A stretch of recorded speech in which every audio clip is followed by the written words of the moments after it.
Bem-vindos às Conversas de Risco, da responsabilidade de grupos de estudo de risco cardiovascular da Sociedade Portuguesa de Cardiologia.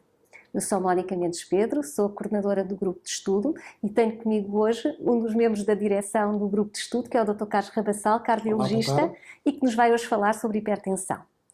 Dr. Rabassal, o que é mesmo a hipertensão?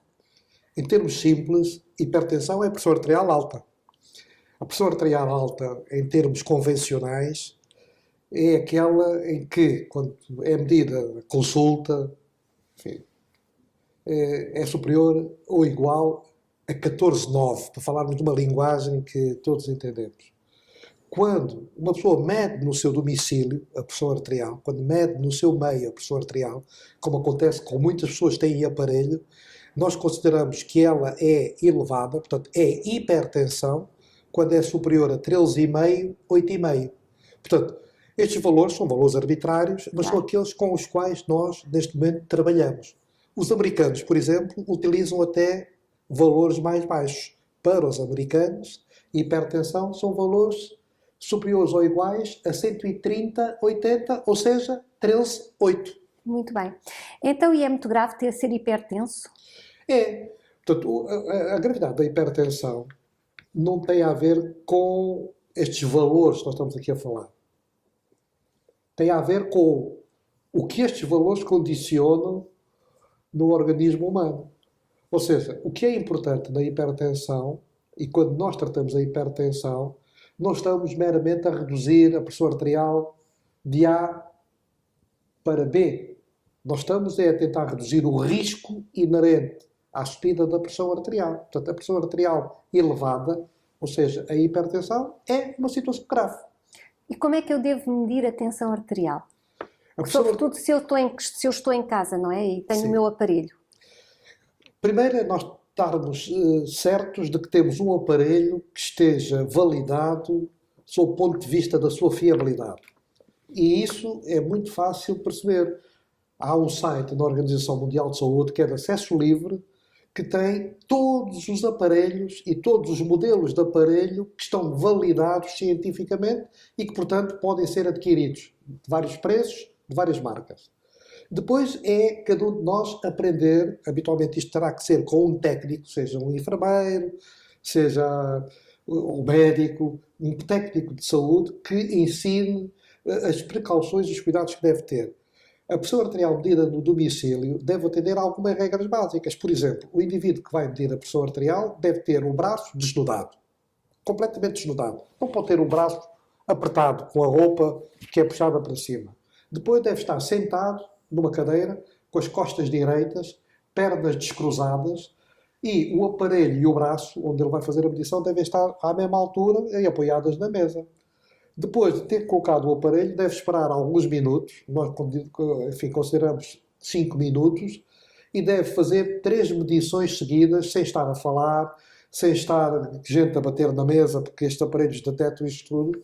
E são as 2 medições finais, das 3 que deve fazer, que deve-se calcular a média e que correspondem ao valor da pressão arterial efetivo daquele momento e que nós sabemos, sob o ponto de vista, científico, que este valor da pressão arterial que é medido nestas circunstâncias é um valor muito preciso, porque se correlaciona com aquele que outros métodos mais precisos conseguem também avaliar. Muito bem. E quantas vezes é que se deve medir a tensão arterial? Todos os dias? Todas as semanas?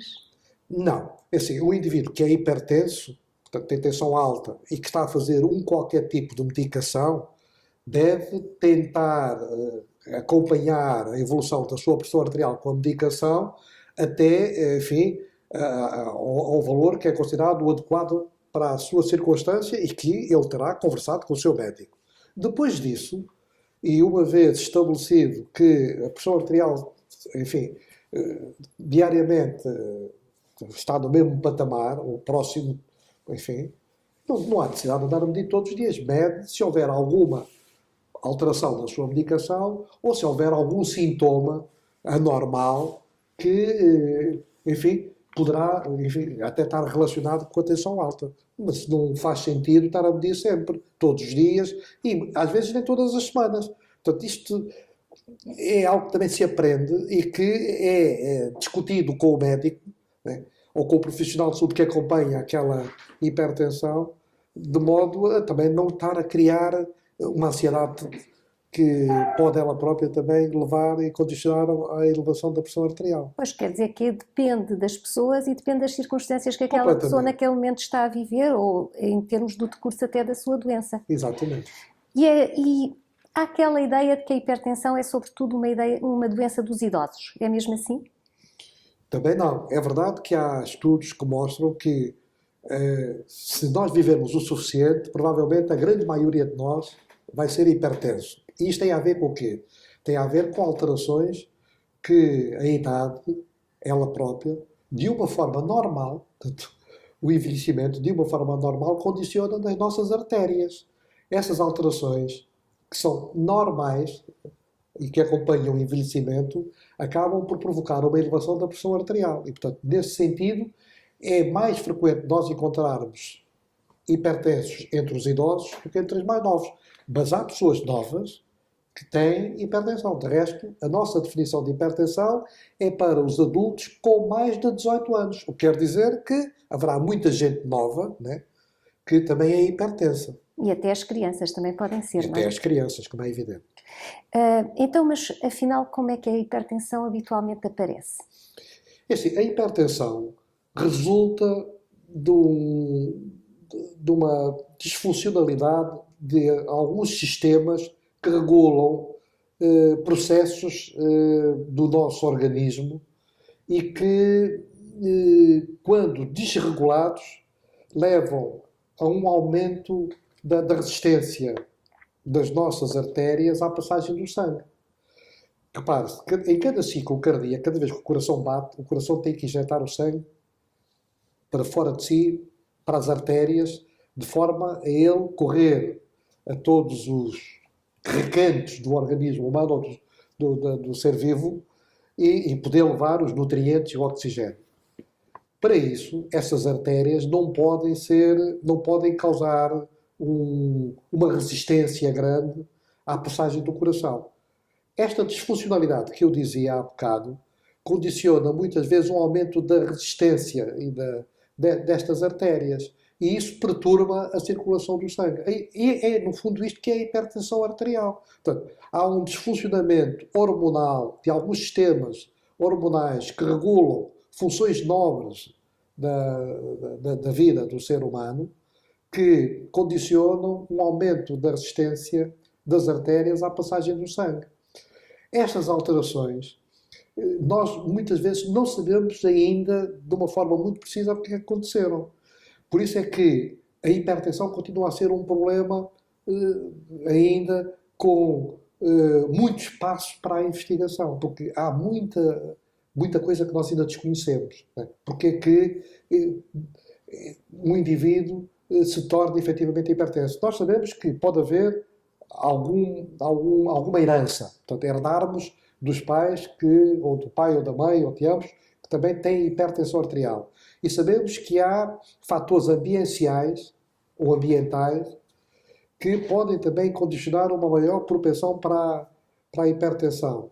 E sabemos que, por exemplo, neste âmbito, que muitos dos nossos hábitos, sendo, enfim, inapropriados, podem condicionar o aparecimento da hipertensão, porque, no fundo, eles vão ser os promotores da tal desregulação daqueles mecanismos que eu falei e que são mecanismos hormonais.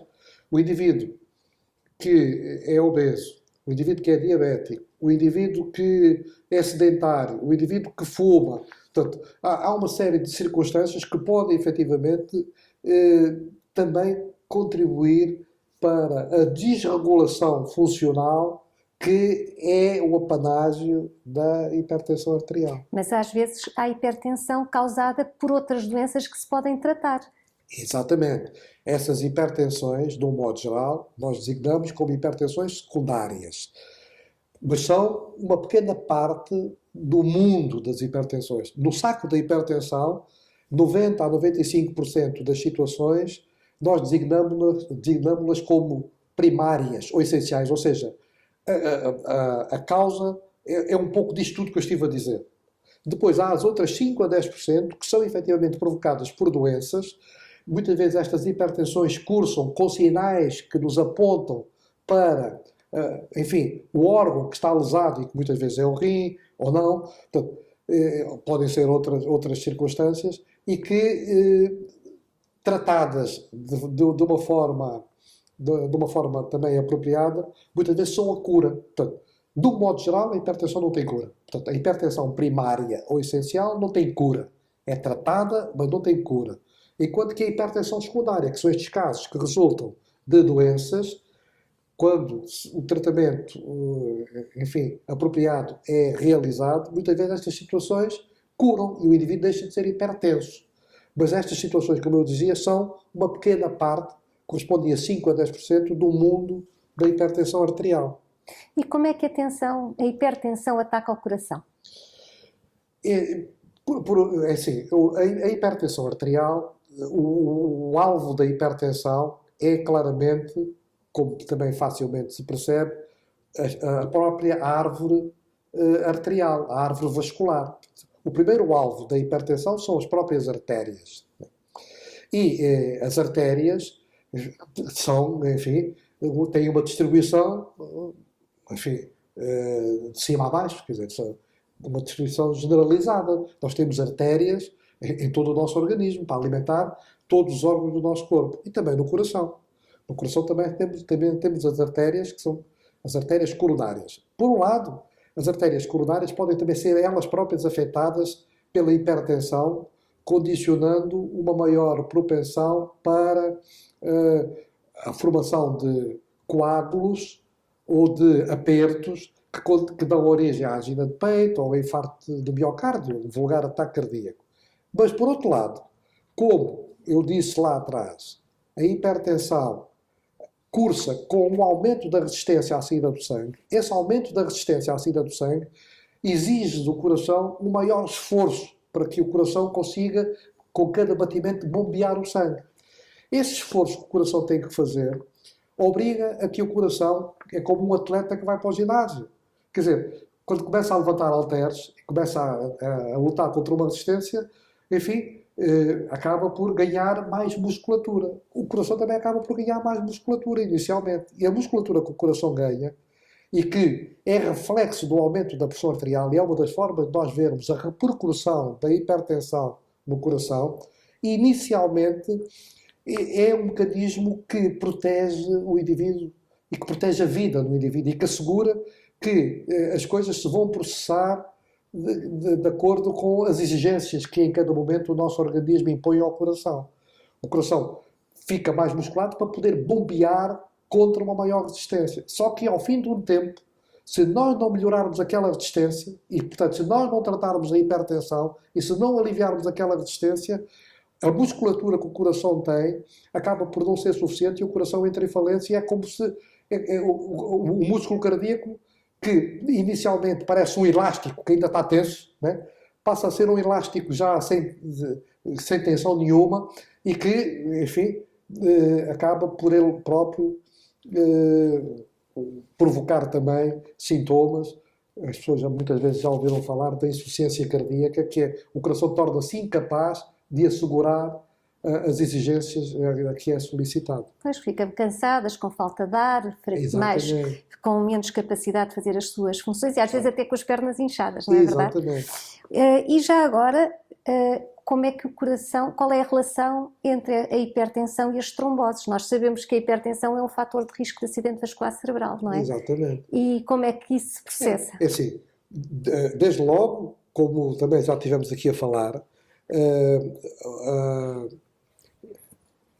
quando a hipertensão é muito grave, é muito alta, quando a pressão arterial é muito elevada, esta pressão arterial muito elevada por si só pode condicionar a nível da circulação cerebral, tem mecanismos próprios para regularem os circuitos do sangue no seu interior, acabam por levar à ruptura de vasos sanguíneos, provocando as hemorragias cerebrais. É verdade que hoje já é mais raro nós assistirmos a hemorragias cerebrais provocadas pela hipertensão. Mas aqui há uns anos era muito comum, porque nós também não tínhamos fármacos muito eficazes para o tratamento da hipertensão, então víamos muitas situações de hipertensão evoluírem com hemorragias cerebrais dramáticas, que, enfim, em muitas circunstâncias eram fatais. Mas o que também acontece nos vasos cerebrais são alterações induzidas pela própria hipertensão que condiciona lesões nas artérias e das pequenas artérias cerebrais que acabam por condicionar, enfim, também à semelhança daquilo que se passa com as coronárias, com as artérias coronárias do coração, né? Alterações que levam à formação de um coágulo, né?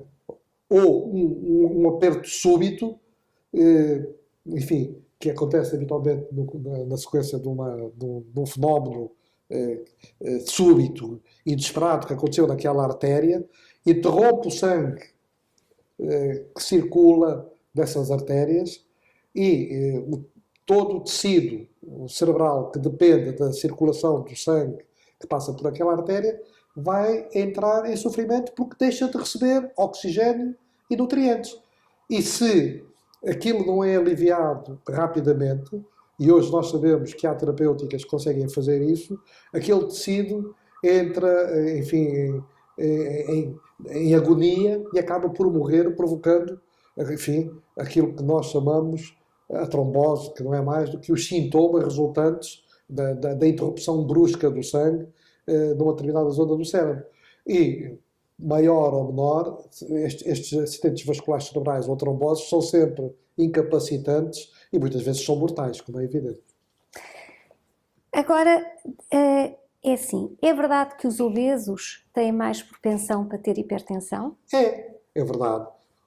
Há vários grupos de doentes que têm maior propensão para serem hipertensos. Um deles são os obesos, o outro são os diabéticos. Portanto, há uma relação entre estas doenças por mecanismos que são próprios destas doenças e que acabam por ter interligações que não são fáceis de perceber para, enfim, o vulgo, mas que elas próprias condicionam efetivamente uma maior propensão para a hipertensão e não só, e para outro tipo de problemas cardiovasculares. Mas o obeso, claramente, e até pela sobrecarga ponderal, pode ter maior risco de ser hipertenso. De tal forma, isto é verdade, que claramente nós também sabemos que o tratamento de um indivíduo obeso, hipertenso, passa naturalmente por uma modificação dos seus comportamentos, sob o ponto de vista alimentar, sob o ponto de vista da atividade física, no sentido de perder peso, porque cada quilo que este indivíduo perde, também perde, enfim, em milímetros de Hg, como nós designamos na hipertensão. Cada quilo que ele perde, ele também perde, efetivamente, valores, enfim, na medição da medição tensão da arterial, pressão não é? arterial, seja da máxima ou da mínima. E, portanto, tem todo o sentido ele também perder peso. Então quer dizer que é muito bom, se for hipertenso, fazer exercício. Claro. Algo que as pessoas têm que entender é que um hipertenso medicado deve fazer um exercício adequado à sua idade e à sua condição. Portanto, isto muitas vezes enfim, falado e discutido e orientado também pelo médico que segue o doente que tem hipertensão arterial. Mas o exercício físico faz parte do tratamento.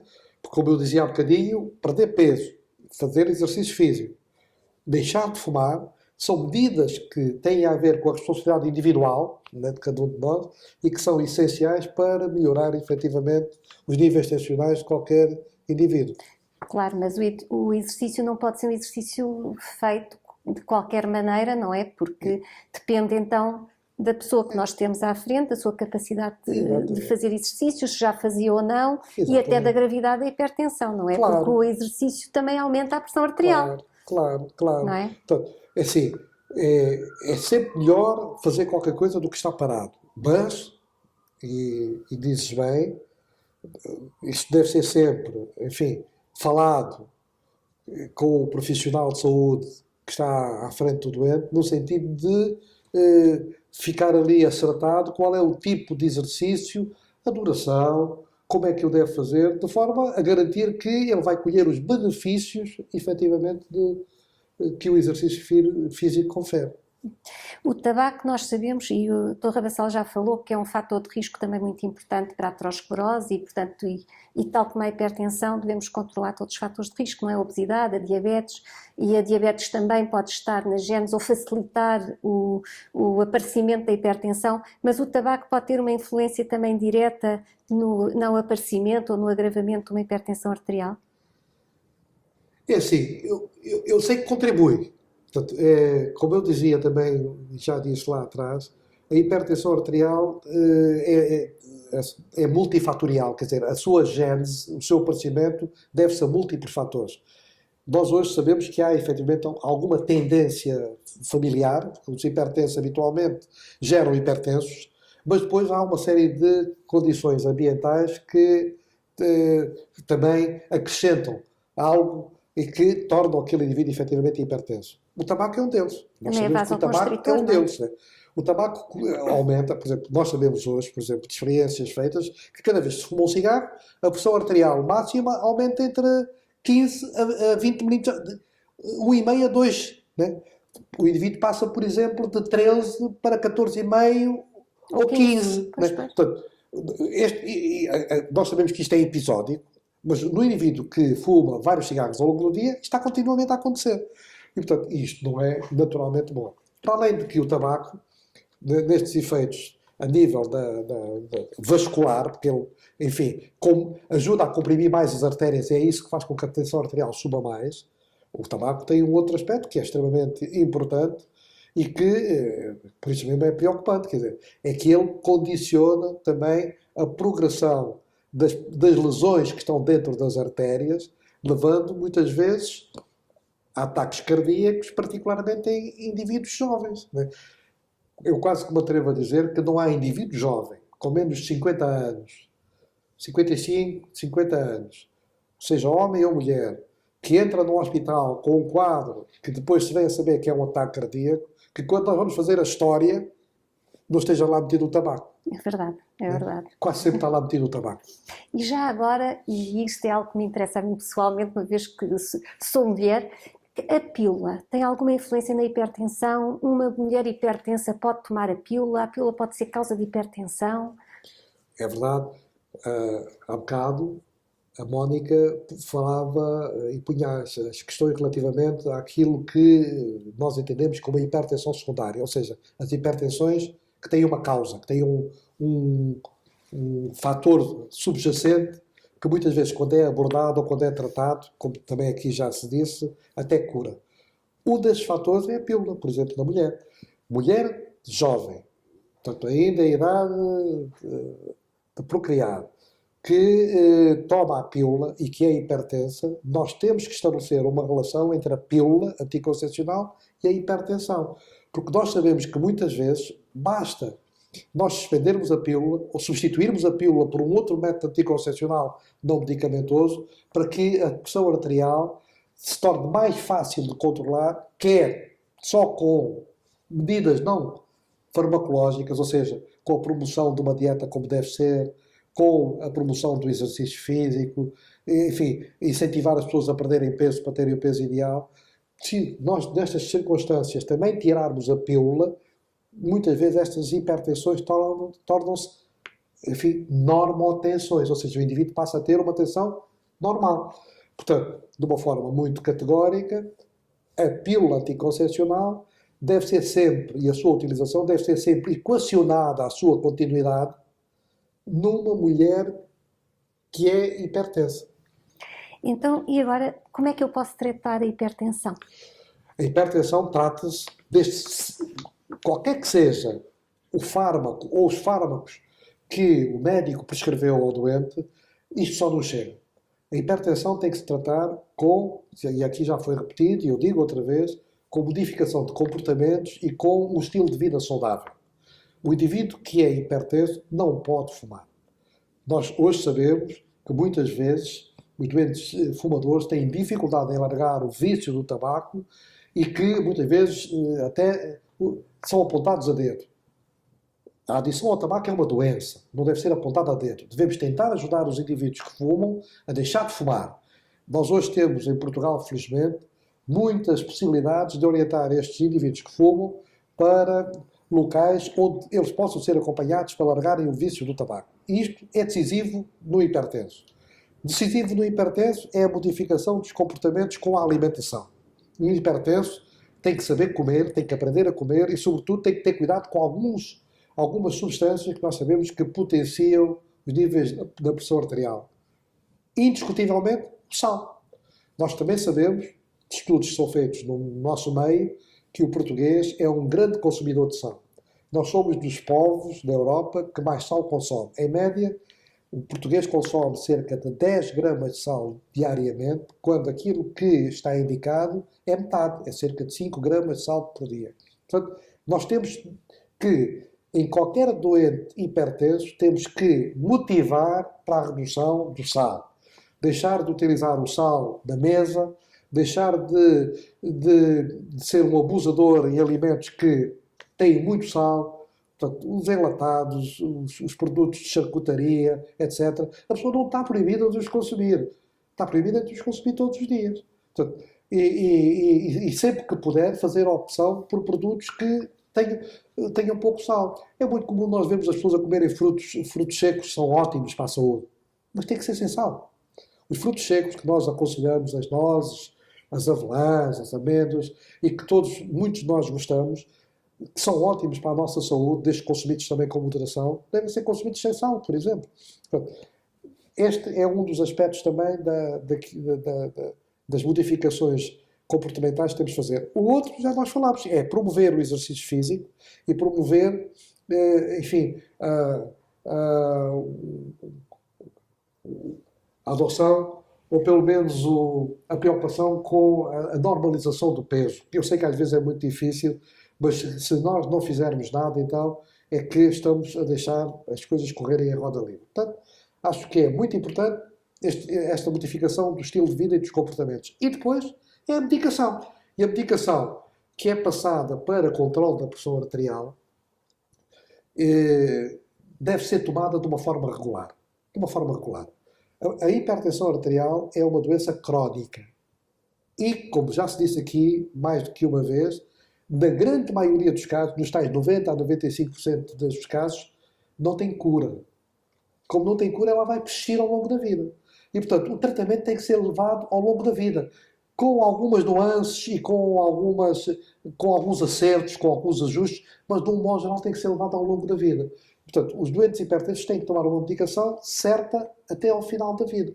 Então isto quer dizer que se eu for hipertenso, mesmo que esteja muito bem controlado, não deixe de ser hipertenso. Ou seja, passa a ser um hipertenso controlado e não um normotenso, uma pessoa normal. Exatamente. E, portanto, a medicação para a tensão tem que ser sempre tomada a vida toda e não posso realmente pensar só porque já tenho a tensão arterial normalizada que posso deixar de tomar os meus medicamentos para a tensão. É exatamente como dizes, Mónica. E por outro lado, é assim, o facto de eu ter a tensão já muito bem controlada, isso faz com que eu deixe de precisar de ir ao médico ou tenho que sempre manter a minha vigilância também com o meu médico? Claro. Quer dizer, provavelmente não precisarás de ir ao médico como ias até acertar a tua terapêutica e os teus valores tensionais. Mas tem que continuar a ser vigiado. Porque a hipertensão, como se disse, é uma doença crónica. E, portanto, como qualquer doença crónica, exige que de vez em quando, e dependendo da condição da pessoa, esse indivíduo seja observado pelo médico. Agora, a terapêutica é para manter. Claro, até porque há um fator de risco na nossa vida que nós não conseguimos controlar, que é o envelhecimento. E aquilo que nós somos hoje poderemos não ser amanhã, não é? Ou daqui a um ano, e pode ser preciso fazer pequenos ajustes. Mas, Dr. Rabassalle, olha, eu agradeço imenso aqui a nossa conversa, acho que foi muitíssimo elucidativa e para acabar só dizer que podemos comer bacalhau, já que estamos agora nesta época do Natal, Sim, podemos senhora. comer bacalhau, mas se calhar não abusar, não é? E bem debulhado. Exatamente. Bem debulhado. E o queijinho também temos que ter algum cuidado, não é? Já falou dos enchidos. Tudo com moderação. Tudo com moderação. Tudo com muita moderação. Muito obrigada, Dr. Obrigado, eu Rabassalle. também. Muito obrigado. Então, uma boa tarde a todos.